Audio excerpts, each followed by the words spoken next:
Bismillahirrahmanirrahim. Assalamualaikum warahmatullahi wabarakatuh. Bagaimana Islam? Terlebih dahulu mari kita sama panjatkan puji syukur kehadirat Allah Subhanahu wa taala. Kemudian salat dan salam sama kita haturkan untuk junjungan kita Nabi besar Muhammad sallallahu alaihi wasallam. Demikian juga untuk keluarga-keluarga beliau dan sahabat beliau. Semoga Allah selalu memberi karunia kemuliaan dunia dan akhirat kepada mereka. Amin, amin. Kali ini kita ingin angkatkan satu tema yang juga sering dijadikan materi oleh para sebagian ustadz, dai kita, yang itu sering tidak berdasarkan apa yang telah Allah nyatakan di dalam Al-Quran. Tema tersebut adalah mengenai kiamat. Kita sering, dan ini bukan hanya di Indonesia, bukan hanya di kalangan Muslim. Ide kiamat, cerita tentang kiamat, itu kan dimiliki oleh seluruh agama. Dan juga masyarakat-masyarakat yang kita anggap tidak memiliki agama. Kenapa?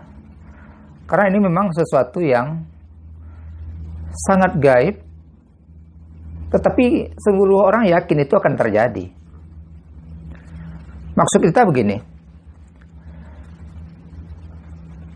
kita sering mendengar ada sebagian ustadz atau para pemimpin yang sering bahkan menjadikan cerita tentang kapan kiamat ini seakan-akan ini adalah komoditi untuk menakut-nakuti manusia, menimbulkan ketakutan di masyarakat dengan cerita-cerita yang tidak bersumber dari Al-Quran. Lebih jelasnya lagi, kita sering dengar ada sebagian ustadz yang menyatakan dengan berdasarkan kepada beberapa hadis, yang hadis tersebut sebenarnya pengertiannya harus lebih diperjelas lagi, bahwa kiamat akan terjadi pada tahun ini, bulan ini, tahun ini, dengan tanda-tanda yang telah disebutkan. Dan bagi masyarakat yang awam dengan cerita ini, yang tidak pernah melihat Al-Quran, tidak pernah membaca Al-Quran yang bercerita bagaimana kiamat itu sebenarnya dan info-info tentang kiamat, maka cerita dari para ustadz ini sering menimbulkan kegemparan, kegoncangan, ketakutan yang sebenarnya itu tidak perlu jika seandainya kita melihat kepada Al-Quran.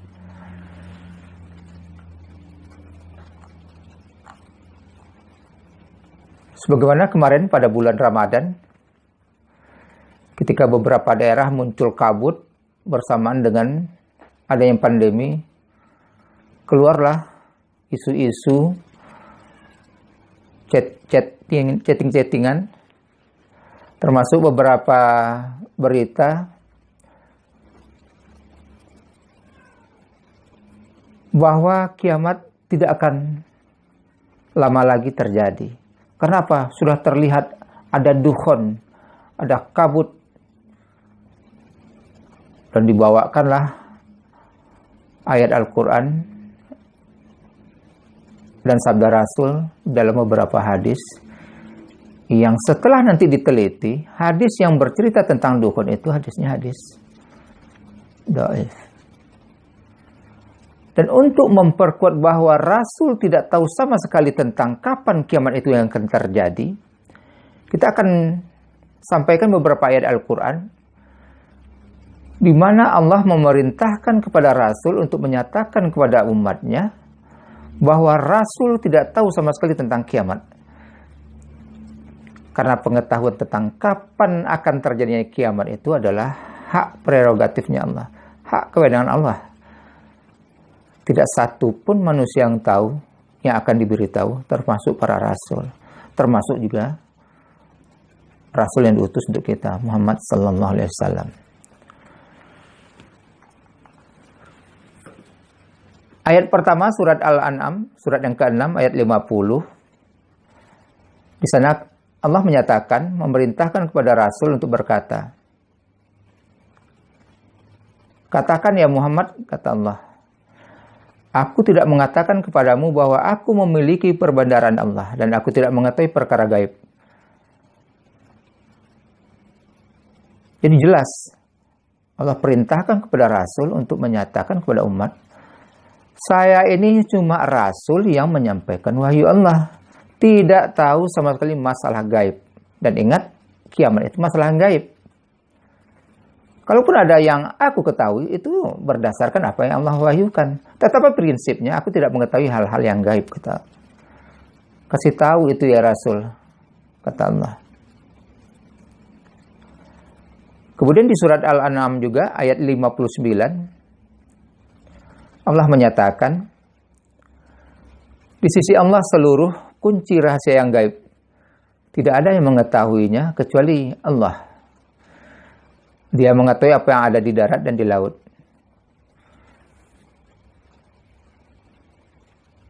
Sehelai daun yang gugur pun Allah ketahui dengan detail.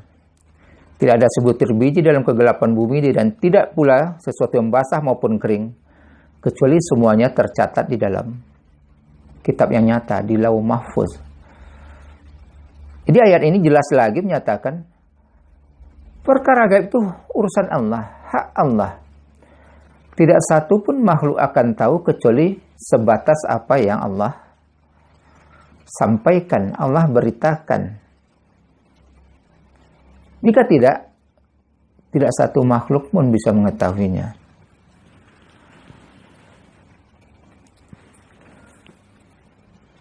Kemudian sangat jelas sekali surat Al-A'raf, surat yang ke-7, ayat 187. Itu Allah menyatakan, mereka bertanya kepadamu Muhammad tentang kiamat. Kapan terjadinya itu? Katakan, ya Muhammad, ya Rasul, kepada umatmu, bahwa pengetahuan tentang kiamat itu hanya ada pada pengetahuan Allah.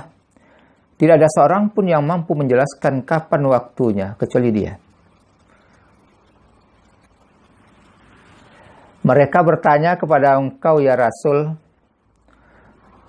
seolah-olah engkau tahu persis kapan terjadinya itu. Jadi coba bayangkan bagaimana Allah memberi perintah kepada Rasul untuk disampaikan kepada umatnya tentang apa? Bahwa Rasul tidak tahu sama sekali tentang kapan kiamat itu terjadi. Dan barangkali ayat ini juga nanti bisa kita jadikan titik tolak untuk memberi usulan kepada para ahli hadis untuk nanti bisa melihat apakah ayat ini turun setelah hadis-hadis yang bercerita tentang bagaimana Rasul menjawab pertanyaan umatnya yang bertanya tentang kapan akan terjadi kiamat. Karena nanti di hadis tersebut Rasul banyak menceritakan tentang alamat-alamat, tanda-tanda kapan kiamat akan terjadi. Jadi seandainya nanti memang para ahli hadis, para ulama hadis bisa menemukan bahwa ayat ini turun setelah begitu banyak pertanyaan umat kepada Rasul tentang kapan terjadinya kiamat, sehingga Rasul menjawab dengan beragam pertanda kiamat akan terjadi, maka jelas ayat ini nanti akan menghapus seluruh hadis-hadis yang selalu dipakai oleh sebagian kalangan untuk menyatakan bahwa kiamat akan terjadi tahun sekian, bulan ini, tanggal ini, karena ada data. Ingat, kewajiban taat kepada Rasul sebagaimana kita dapatkan di dalam hadis-hadis yang lain hanya tentang mengenai masalah keimanan dan ibadah. Adapun mengenai masalah dunia, Rasul dengan jelas menyatakan, untuk urusan dunia Anda lebih tahu. Kemudian mengenai masalah gaib, jelas beberapa ayat yang telah kita sampaikan tadi menyatakan perintah Allah kepada Rasul, katakan kepada umat Anda bahwa Anda tidak tahu sama sekali perkara yang gaib. Apalagi masalah kiamat. Itu urusan Allah, wewenang Allah. Dan untuk menyatakan bahwa benar ini memang Rasul tidak tahu sama sekali hal-hal yang berbau gaib, coba kita lihat perjalanan Nabi. Yang paling jelas tentu peperangan-peperangan yang dilakukan Nabi. Kita dapat cerita bagaimana Rasul mengalami kekalahan-kekalahan. Kalaulah seandainya Rasul tahu mengenai masalah yang gaib, tentulah Rasul tidak bakalan mendapat luka di dalam sebuah peperangan. Rasul tidak perlu memakai baju besi ketika akan berperang. Toh dia akan tahu kok siapa yang akan menyerangnya, di mana dia akan jatuh. Berarti kan Rasul bisa menghindar. Tapi ternyata kan tidak. Rasul tetap melakukan persiapan, melakukan penjagaan, memakai baju besi, diam di perlindungan. Dalam rangka apa? Menjaga keselamatan dirinya. Kenapa? Dia tidak tahu yang gaib. Apa yang terjadi besok kan Rasul tidak pernah tahu. Itu adalah bukti nyata bagaimana Rasul memang tidak pernah tahu hal yang gaib. Kecuali yang Allah beritakan. Termasuk juga cerita bagaimana Rasul setelah mengalami 2 musibah besar. Paman beliau Abu Talib wafat, kemudian istri beliau Siti Khadijah wafat. Kesedihan beliau menerima penolakan dari kaumnya, kaum musyrik di Makkah, beliau mulai merencanakan untuk berdakwah ke Taif. Kalaulah seandainya Rasul tahu yang gaib, apa yang akan ditemukannya ketika berdakwah di Taif, secara logika Rasul tentu tidak akan pernah pergi ke Taif. Kenapa? Sebagaimana kita dapat di dalam sejarah yang sahih, di Taiflah Rasul merasakan bagaimana beliau dicaci, dihina, diburu, dikejar dan dilempar batu sampai Rasul melarikan diri dari masyarakat yang keterlaluan tersebut menolak dakwah. Sehingga dengan kaki yang luka, badan luka, Rasul menghindar dan bersembunyi di sebuah pohon di perkebunan korma. Kalau seandainya Rasul tahu yang gaib, apa memang Rasul mau ke sana itu? Kan lebay namanya itu. Enggak, karena memang Rasul tidak tahu yang gaib. Tidak tahu sama sekali. Kecuali beberapa episode, beberapa kejadian yang Allah sampaikan. Kita berharap dengan pemaparan singkat ini, tidak ada lagi besok kalangan milenialis yang mempercayai cerita-cerita tentang tahun besok, setahun lagi atau tahun ini, bulan sekian, tanggal sekian akan ada kiamat. Tuh tanda-tanda sudah nampak. Ada gempa bumi, ada tsunami, ada kabut. Tanda-tanda kan tidak menunjukkan selalu kepastian. Tanda-tanda orang pintar apa? Orang rajin. Apakah setiap orang rajin pasti pintar? Tidak. Tanda-tanda kaya apa? Hemat. Banyak orang hemat tetapi tidak kaya. Artinya apa tuh? Jawaban Rasul kan sebatas untuk menjawab pertanyaan. Apakah Rasul berbohong? Tidak. Karena tanda-tanda juga bukan sesuatu yang pasti. Dan Rasul kan tidak pernah menyatakan setelah tanda-tanda tersebut muncul, besoknya atau beberapa jam setelah itu akan langsung kiamat. Tidak ada. Sementara Sebagian kalangan yang menyatakan kiamat akan terjadi besok, itu kan dengan menunjukkan kepastian. Tahun sekian, tanggal sekian, bulan sekian. Ini tanda-tandanya. Padahal Rasul sendiri tidak pernah menyatakan itu. Rasul hanya memberikan tanda-tanda, bukan memastikan. Sementara yang kita dengar di kalangan, disampaikan oleh sebagian kalangan adalah sudah pasti sampai bisa berani menunjuk tanggalnya, bulannya, tahunnya. Sesuatu yang melebihi batasan kemampuan manusia.